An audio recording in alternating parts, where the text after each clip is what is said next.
the fact that the Justice Department has, without giving the Associated Press a chance to fight it at all. No, they took, right, as you say, I didn't mean to cut you off, but they move in, and 2 months later, we find out, or after the fact, the AP finds out that these phone records were taken without warrant, without warning, without advising them in any way. It so speaks to the abridgment of civil rights in this country, and it's sort of what we've become.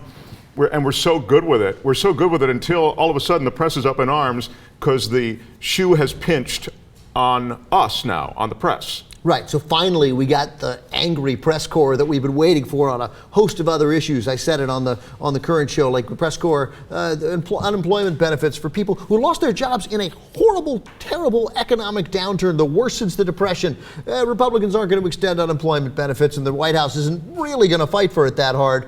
That's okay, we're not angry about that. The White House has agreed, they just throw in the little agreement that they're like, yeah, you know what, we're comfortable cutting Social Security, hundreds of dollars a month, to people who live solely on that to balance this budget. We're not outraged about that. And then, right, then we talk about civil rights. I mean, this is in the same area of civil rights, of your rights which have been taken. After 9/11, the rights were taken, and there was not really a hue and cry. Right, but now, in the same area of civil rights, of our rights being an abridgment of rights, finally the press is on it. Right, because it's them. Because Exactly. they seized the Associated Press records, and if they seize the Associated Press, you can seize Chuck Todd's. Finally, we get Chuck Todd, and there were other reporters, all angry, went after Jay Carney with a degree of sort of aggressiveness seldom seen in the current group of White House reporters. Here's clip 3.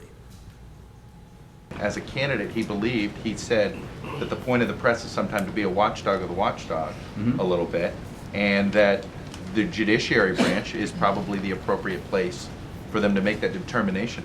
Then he does support protections for the media. He does believe that we need to take measures to ensure that the media can pursue investigative journalism in an unfettered way. And we have to balance that goal with the very real national security interests that we have as a nation. This is fettered. He's like, the presidents believes in an unfettered aggressiveness in the media. This couldn't be fettering it more. They've cloaked all of this under this this idea of national security that somehow was at risk. And what that seems to at least leave out of the story, this was the shoe bomber in Yemen story that the AP broke.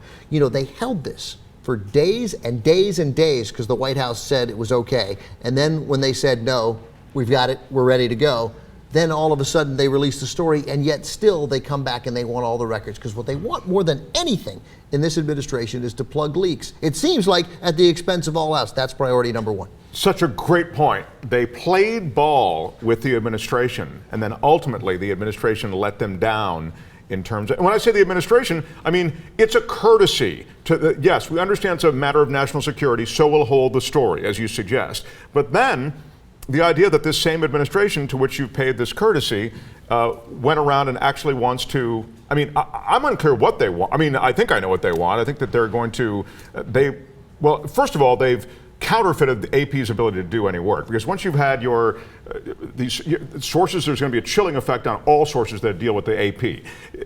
And for the AP, it's a huge organization that produces a lot of stories. That says a whole lot. And the AP it's out of their control, Ben, as you suggest. This was taken.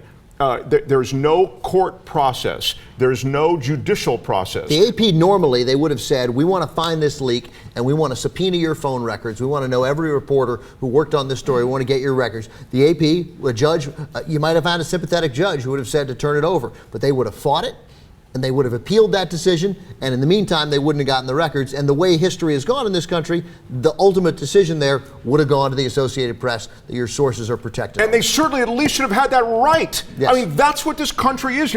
We say this all the time with these troops coming back. Thank you so much for fighting for our freedom. Thank you for going to Afghanistan. Thank you for going to Iraq, or whatever we say. That you always hear people, thank you so. At these dinners, and thank you for protecting our freedom, protecting our freedom, protecting our freedoms. Where are the freedoms? It's crazy. Yeah, what do you think they're protecting? Yes, exactly. And so you really realize how bankrupt we've become since 9/11 when it comes to these rights. Here's Eric Holder explaining that the leak was dangerous. Clip 1.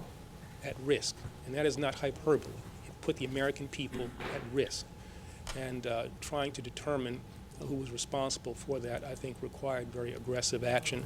And as I said, I'm sure that the subpoena as formulated, based on the people that I know, I don't know about the facts, but based on the people I know, I think that that subpoena was done in conformance with DOJ regs. Yeah, of course, the subpoena, they already took it. The subpoena came after the fact. Yeah. It's incredibly disturbing, but it's just a symptom of what's happened for the last few years. Now, you heard Eric Holder mention, he actually recused himself from the case because he deals with the press. So he didn't feel like a story that related to the AP he could be involved with. Which is a ridiculous reason. I mean, that's the cornerstone of your recusement, that you deal with the press? I mean... And what, are you dealing with the press every day? I don't recall... it strikes me as so puzzling that he could use that to recuse himself from nearly every case. Yeah. But anyway, so then as a result of recusing himself, Eric Holder was able to say, look, let me just take my word for it. I mean, I want to know what the answer is to the follow-up question there, which should have been, how? How did it put America at risk?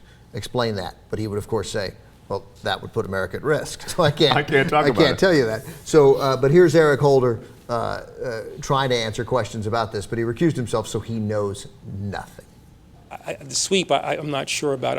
Again, I don't know the facts there. Again, you'd have to refer to the letter that the Deputy Attorney General prepared. I've only seen it in draft form, but that'll be for the Deputy Attorney General and the U.S. Attorney to respond to. I'm probably the only, well, I don't know. I think I'm probably the only person who was recused, and I did so, as I said, out of an abundance of caution. But I do know enough about, what was compromised as a result of that leak, and on the basis of that knowledge, that gives me the ability to characterize it as serious a matter as I said it was. It just seemed to me probably better for me to step out. So I can tell you that we needed to do it, but I can't tell you anything else. Right. It's too bad we couldn't get the guy in charge of the Justice Department. Yeah, that would have been good. Yeah, the guy who's really supposed to carry the banner for all of this, I mean, he he lets us down, and that was a great clip just simply for the fact that he's obfuscating and basically killing time and filling, but there's one thing I'm sure of. This is a this is a breach. We got to get to, I mean, essentially that's what he's, it's a security breach is what he's. I also, at one point he mentions in there that he looked at a draft, but then obviously because I recused myself, well, I mean, if you recuse yourself, you don't even look at the draft, because here's the thing, the draft and the final were probably pretty similar. He's like, well, I looked at the draft, so I don't even know what's this case about? I don't even really, no idea.